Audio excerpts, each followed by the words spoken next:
going to move on to the panel discussion and introduce my panelists. So if my panelists wouldn't mind turning their camera on now, that'd be great. So I can start introducing people. So I will start off with Raj, who's all the way on the left on my screen. Raj is the chair of the British Fertility Society, and he's also a consultant gynaecologist at St Mary's, Manchester. We also have Noni Martens, who is a patient herself and a podcaster who can be regularly found blogging on her platform Unfertility. We also have Yacoub Khalaf, who is an authority member for the HFEA, but is also the head of fertility services at Guy's and St Thomas's Hospital. And then very pleased to also have Christine Ekechi on the call, who is a gynecologist and also co-chairs the Royal College of Obstetric and Gynaecologist Race Equalities Taskforce. So welcome everyone. I'm really, really pleased that you can join me today for this really important conversation. I think picking up on the audience feedback just now, it is striking that the majority of people in the audience didn't feel that these findings were surprising to them. And I think I would like to kick off with Noni and just sort of get your feedback as a patient first. When you saw these findings represented in the report today, based on your experience as a fertility patient, do you think it is public knowledge that there are different outcomes for patients based on their ethnicity when they go through IVF or fertility treatment? I certainly don't think it's public knowledge, but I think as women are increasingly sharing their stories more openly, it is becoming public knowledge. A lot of the women I've spoken to on my podcast report fallopian tube complications, but I don't think it's common knowledge before you start trying to conceive. So a lot of the things in the report, they do happen, but only once you're in the fertility treatment world or once you're trying to conceive. But before that, a lot of people don't know a lot of the things that are happening in their body. So outside of, trying to have children, I think women are generally none the wiser. That's a very interesting point, and I think it very much probably depends on where you are in your fertility journey as well, depending on the type of information that you have received at that point. I'll be really interested to hear from our clinical experts, and we got a few on the panel today. I think one of the questions that probably most audience members will have is, why are there differences? And I know that Nora touched on some of the various different reasons for infertility. So Christine, I'll be really interested to get your thoughts on some of the likelihood of various different infertility challenges that Black women or women of ethnic minority background are facing more generally. Sure. Well, when we want to address this question, we have to remember that it takes 2 minimum to have a baby, or at least in terms of an egg and a sperm. So the first issue is that sometimes many women do not consider that there may be male factor infertility. And I think when we're having this discussion, we must remember that. When we're looking at it from the female perspective, then there will be the individual factors that can affect all women irrespective of their race. So that is tubal factors, as Noni alluded to. Sometimes it can be an issue with the womb itself. And sometimes it can be medical conditions that a woman may have that may impact on her likelihood of conceiving herself, or indeed having a successful outcome with fertility treatment. And when we're looking at Black women specifically, we know that one of the main issues, as well as tubal factors, will also be fibroids. We know that fibroids affects Black women 3 times as much as anybody else. When we're looking at it through the lens of Asian women, we know that what tends to be a bigger issue for them tends to be ovulation disorders. And then I think we need to pan out and look at it from a structural issue, a structural perspective, which is access and also knowledge. So we know that overall, most women, again, irrespective of their racial backgrounds, tend not to have a very good awareness or knowledge of their gynecological health. And as such, they may find themselves in a position where they haven't safeguarded their reproductive health, that then puts them at greater risk of infertility. And then finally, there's access. So we know that there is a postcode lottery. Unfortunately, Black and Asian women may tend to be in areas that may have more stringent limitations to NHS cycles. And if they find themselves outside of that bracket, there is a cost that can be prohibitive to many. That's really interesting. Thank you so much for that, Christine. Yacoub and Raj, as clinicians, you are treating a various different number of fertility patients. And I'll be interested to hear your thoughts based on your experience on why you think we might see some of these differences. And also, if you think now that we have launched this report and we're trying to make the information a little bit more inclusive for all these various different patients, should patients actually receive almost sort of prospective outcomes based on their ethnicity? So Yacoub, if I could go to you first and then pick up with Raj. You're on mute, Yacoub. Disciplined. No, now I am not. Yeah. Thanks. Okay, yes. So I think the report, as some of the people reflected, that the majority thought that it's telling us something that we kind of have an idea about.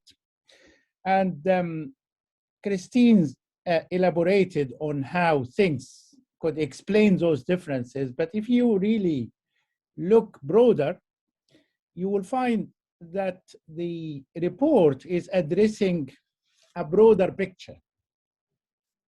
I don't believe for a second that if a Black woman did not have tubal factor with potential blocked, distended, dilated tubes that could be pouring fluid back into the cavity of the uterus, or fibroids that is making life uncomfortable for the embryo to implant, will have any difference compared to their white counterpart. And you can extend this also to the issue of the interaction of the social and economic status, because if you present late, you will fall into a category where the prognosis is less. If you attach some kind of a stigma to seeking IVF treatment, it may also pose those kind of difficulty in presenting for medical treatment earlier. And economic factors are very important. If you fall into a different socioeconomic class, you are likely to be victim of the limitation of access, be it to private treatment or to NHS treatment. Although I have to take this opportunity and say, most patients, regardless of their race, are not getting adequate access to treatment that they need, because people need to appreciate it takes more than one attempt at IVF normally to lead to a baby. So all of that interaction between medical and social and economic and maybe genetic factors need to be explored by fine-tuning the report, by seeking a little bit more data that shed more light into the underlying cause for that discrepancy among different ethnic minorities presenting for treatment. And this is an area really for research. If these inequalities or lack of clear understanding to be explored, we need to just get some more research funding to explore a little bit deep important issues.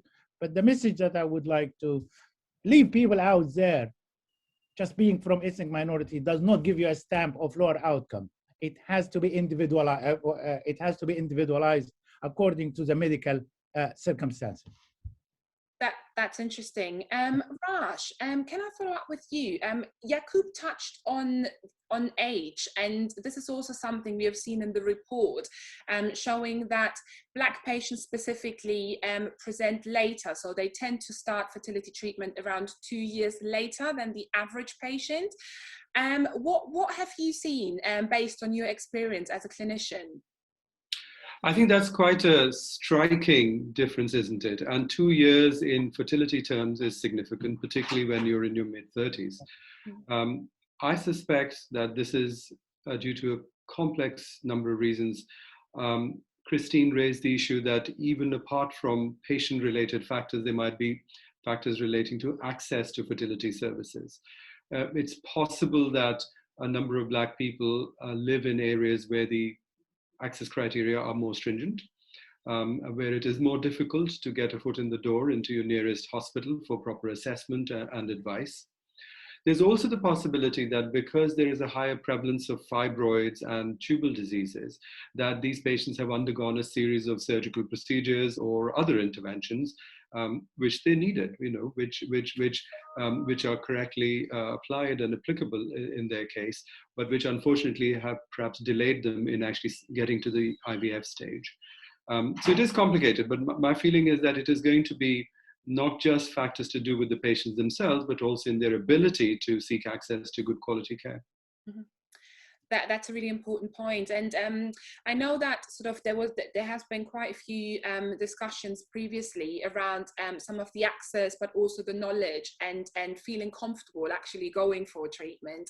And I know Noni, obviously, she blogs a lot about her personal experience, and also has previously talked about some of her personal experience when it comes to some of the shame and stigma that she felt when she was first diagnosed. And Noni, can we hear from you sort of what that was like and what you have observed also speaking to other women from ethnic minority backgrounds when it comes to fertility treatment? Yeah, I was going to say, I think there's a lot of focus on issues that are outside of the person. So there's a lot of internal stuff that happens with Black women when it comes to fertility. And the one main thing that I would highlight is the cultural stigma around not conceiving naturally is so huge. For me, I would give an example myself in my community as a Black woman. I went through a period of intense denial for about 2.5 years, and later found out it was male factor infertility. But I was in denial of the fact that it was taking us long to conceive, and it was only due to being in hospital for unrelated reasons that I was catapulted into this world of fertility treatment. And so I always think to myself, would I have sought that treatment myself willingly? I'm not convinced I would have done. And the other thing is that as Black women, motherhood is a huge part of our identity, and we're apparently hyper-fertile. So when you don't fit that narrative, there's huge feelings of shame, and usually in isolation, and you have no way to make sense of it because nobody's talking about it in your community. And for me, there just wasn't any reference to why logically, why we're not falling pregnant. And then you start to just sort of go down this dark hole, and you're alone, and there's just no one telling you to go and seek help. No one's doing that. No one was doing that for me in my community. So no one really explains that it's not linear. And so for Black women to access treatment, she has to process all of this stuff alone. And that's such a difficult thing to do. So it's a hurdle. You've got an emotional and internal hurdle away from the external factors that you've got to deal with yourself. And it's such a difficult process. That's a really interesting point, and I can imagine as you have explored with some of the various people that you've spoken to as part of your podcast as well, is that the experience very much varies for people as well. So just because you're from one ethnic minority group, it doesn't mean you may have the same experience. Yacoub, can I touch with you on stigma as well and access? Because I know that there has been a lot of discussion around the fact that, as Noni mentioned, ethnic minority backgrounds might be a little bit more hesitant to talk about fertility related challenges. But I remember we had a conversation in the past, and you've told me that actually you have a lot of patients from an ethnic minority background that who are referring each other. So I'd be really interested to get your perspective on that as well. I think, like Noni said, it is all about the knowledge and the awareness. And if a patient happens to speak to another patient, it might just help demystify what is involved with seeking fertility treatment. And sometimes it's something easy. It's not all fertility treatment is about IVF. It can be much more simple than that. So that bit of awareness can help a patient have the courage to go and seek advice and seek treatment. Sometimes, unfortunately, there could be factors to do with eligibility that make a patient not eligible, which means that put another obstacle until they find the funds. And IVF, let's face it, it is not, no matter how much you try to make it less costly, still it is demanding financially, and resilience is key. to approach this journey, resilience emotionally and financially, and addressing the stigma issue and addressing the social and the cultural side, as I mentioned earlier. Yeah. Thank you for that. I think we've talked a lot about sort of especially Black fertility patients and their differences in outcome. What I found really interesting looking at this report is that Asian patients actually represent a larger proportion of IVF users at 14%. And that was quite striking to me, especially because we've previously talked about some of the stigma and patients starting, well, ethnic minority patients starting treatment later. Raj, why do you think Asian patients make up such a large group of IVF patients in your experience? It's a difficult question to answer, Ramona, with any degree of certainty, but we do know that there is an increased prevalence of some sorts of risk factors for subfertility. We know that ovulation disorders are much more common in people from the subcontinent. Polycystic ovary syndrome in particular is more common. There are some general health issues that go with that, such as a tendency to obesity, particularly abdominal obesity, which are also negative fertility factors. Now, the majority of women with an ovulation problem should be treatable without having the need for IVF treatment. So the fact that they're still overrepresented by a significant amount in the IVF population, I think does need further investigation, and I think also needs looking into the male side a bit more. But we do know that there are factors in general, particularly in the South Asian, the subcontinental population, that increase the risk of specific types of fertility problems. That's very interesting. Christine, as a gynecologist, have you found sort of differences when it comes to gynecological challenges between Black patients and Asian patients, or are you seeing some similarities as well? I think the difference in terms of the number of people from the different racial categories that access IVF treatment, the difference in the proportion of donors from those racial groups, and the different causes actually lends a lot of weight to the arguments that we need to separate out. When we're talking, I mean, the term BAME, BAME, is non-specific and non-useful. And so actually what it shows is that whilst we are talking about women who essentially are not Caucasian, the differences are huge. Therefore, our approaches should be different and the solutions will be different. But ultimately, I would really prefer for us to get to a space and a time when race really doesn't even come into the conversation, because really what we're talking about are individuals. So therefore, our approaches will be different according to the individual and the factors that present before me.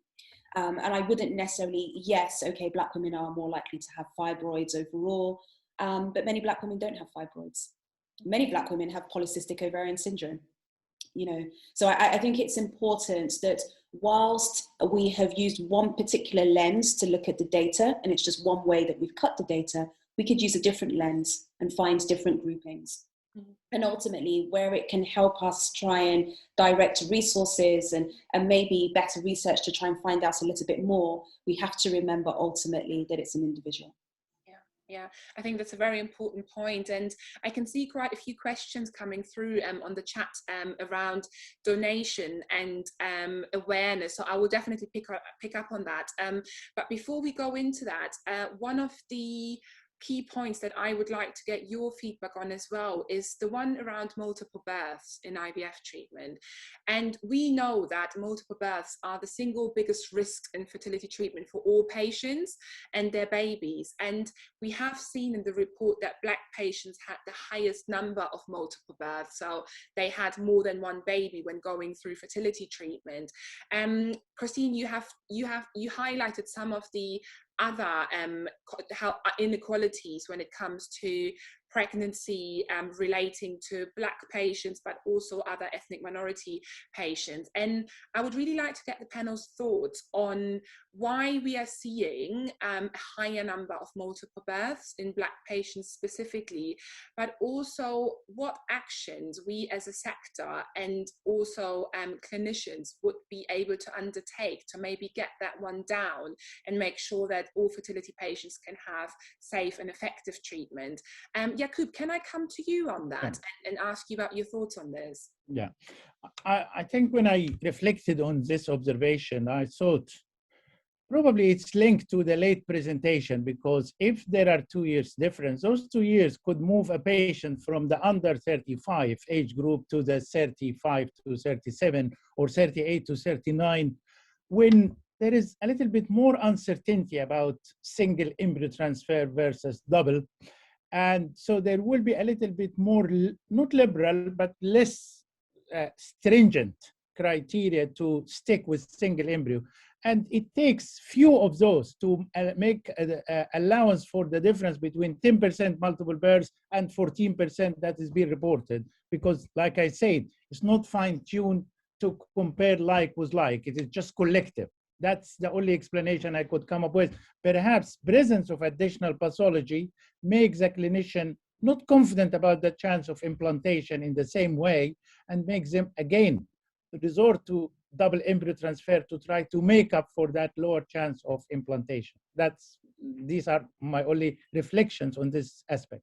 Yeah, that's interesting. Raj, do you find sort of in your clinical experience that patients tend to agree with the advice that they're given by their clinician, or is there sort of very much a drive from patients to go down the route that they think will be the best type of treatment for them?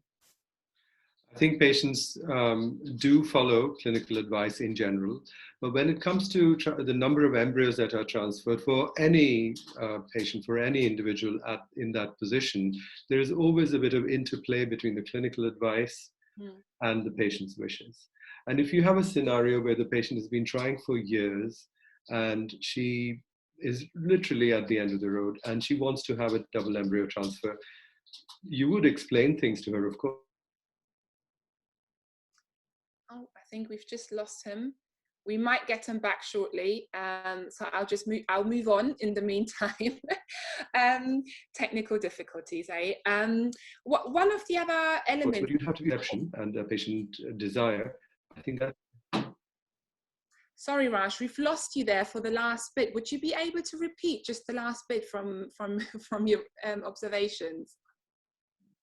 I was going to say that you'd have to be very hard-hearted to refuse a patient who is desperate and has considered all the risks and wishes to have a double embryo transfer.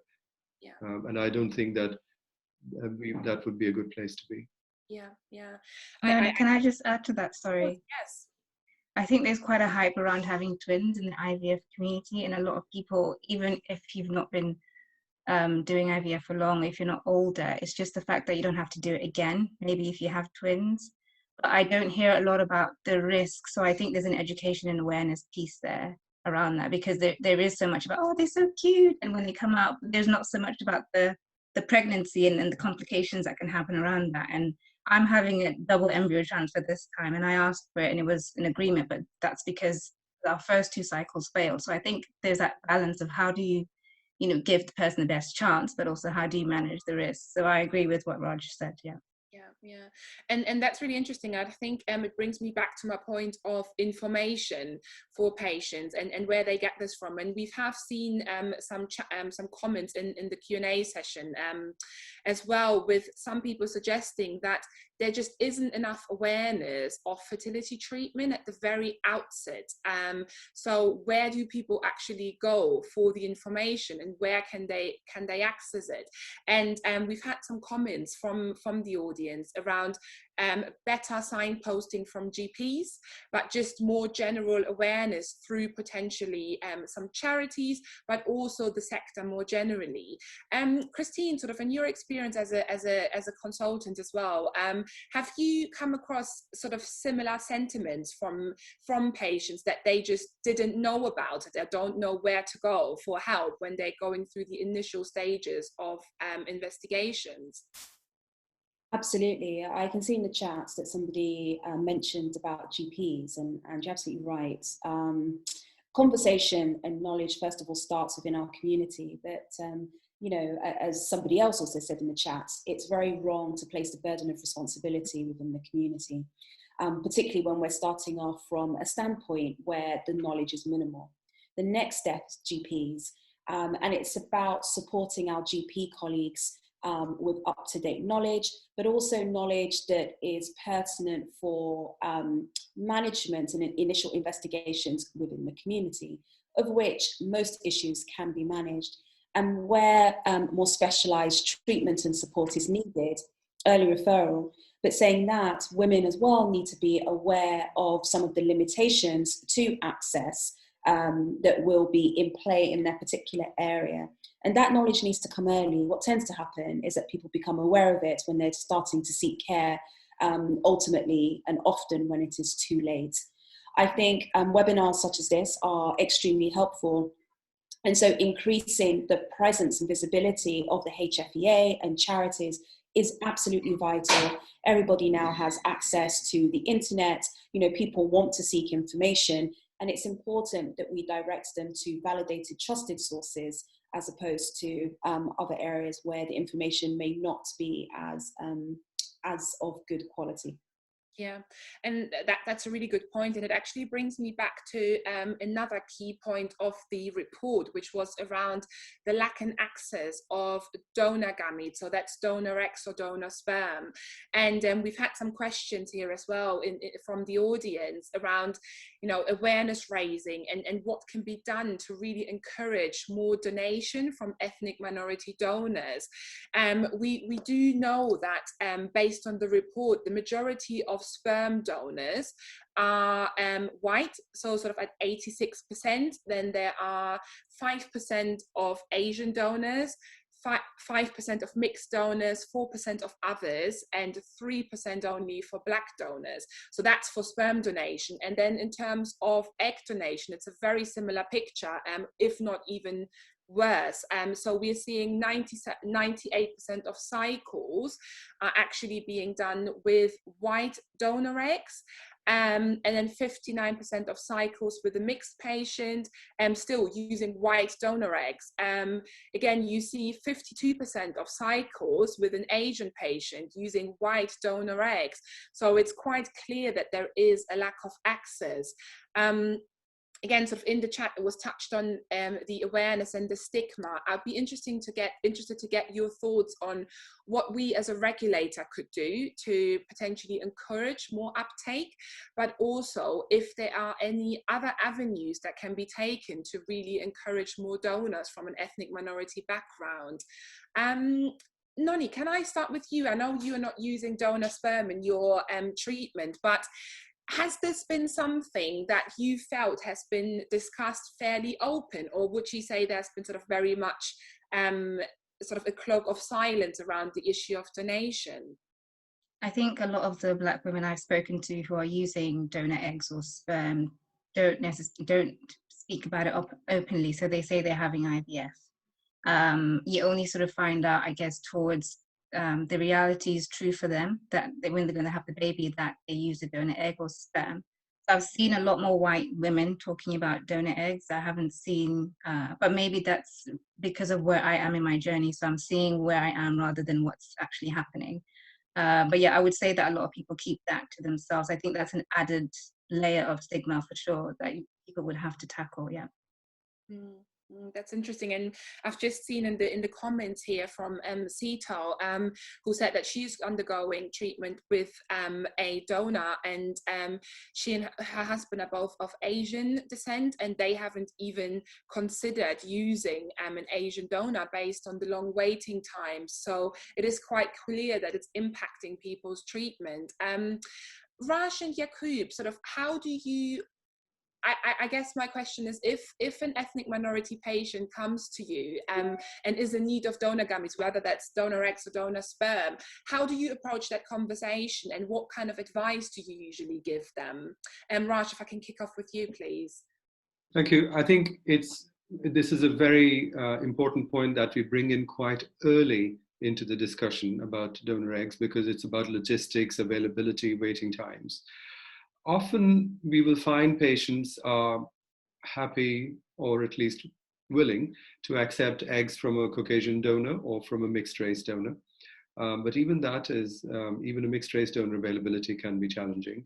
And like the message in the Q&A from Cetal, a number of particularly Asian recipients, egg recipients, will travel abroad to countries where there is perhaps a better availability of people with similar skin tones.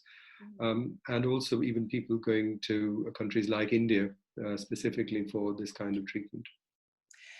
Yacoub, can I pick up on this? In your experience, you've been around for quite a while. Do you find that potentially the change in anonymity law may have had an impact on the availability of donors? So just for the people in the audience, I had a conversation with a good friend of mine, and she is from an African Caribbean background, and she initially considered to become an egg donor. However, when she went to the clinic, she was then advised that due to the changes in law, any children that may be born through her donation have the right to contact her when they turn 18 years old. And ultimately that's what she based her decision on, not to donate. So I'm curious to find out if in your view, this is something that may have had an impact as well. Yeah, I think it is plausible this may be a factor, but it's not the only factor, because if we compare the donor status in the UK compared with donation in Spain, for instance, they don't have the same regulation or the same legislation. You cannot trace the donor, and that anonymity is not removed. So that's one factor. But when we spoke to them about what facilitates their access to donor of different ethnic background, it appears that they have had campaigns which target, if target is a word, second generation ethnic minority. They go to universities and university campus and try to plead with those young men and women to help people from similar ethnic background to have families through using donor eggs and donor sperm. And it remains the case that access to donated eggs or donated sperm from those ethnic minorities will be more feasible or likely to be possible in Spain compared with the UK. So it's multifactorial. Lack of or removal of anonymity could be a factor, but it's not the only one. Christine, I know we are sort of getting close to the end of our Q&A, but I would really like to get your thoughts. Treating various different patients from different ethnic groups, do you find that there is a certain stigma around donation? Is this something that has ever come up as part of the people that you have seen, any of the patients you have seen? Is this something that is entertained at all as a thought? And also, what are some of the sort of cultural reasons as to why people may or may not entertain the idea of donor treatment? So I think it's true to say that there is some shyness and stigma, taboo around donation, which may be related to different cultural groups, which will have different cultural reasons, and sometimes religion. I subspecialize in early pregnancy care, so I see a lot of women who have been thankfully successful through the IVF treatment and then are looking for early pregnancy care. And I agree with Noni that where a Black or Asian woman has used an egg donor, it tends not to be information that they are forthcoming with. However, I think that will change as it becomes normalized. And that will only happen when I think conversations happen within the relevant communities. So I think it's, we cannot generalize as to the reasons. You know, there'll be different religious and local cultural interplay that will not be relevant at the level that we tend to analyze things, which is being Black or Asian. So for example, East Asians East Africans may have a different reason to West Africans.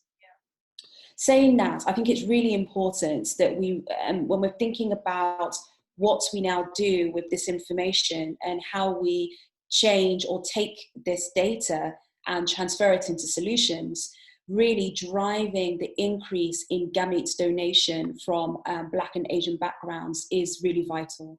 Because ultimately, even if we improve the factors at the individual level and access, for those women who need an egg or sperm donor, they are severely limited, and as such, their choices are limited.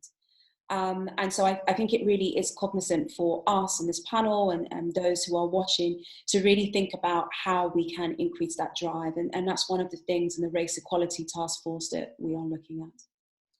I think that's a really good point, and I think we are coming to the end of the panel discussion, but I would really like to get your views, sort of, if based on the report and the discussion that we've had today, if there would be sort of 2 tasks that or follow-ups that you would like to see, what would they be to address some of these disparities that we've seen around donation, around birth rates across the various different ethnic groups, around information provision and access.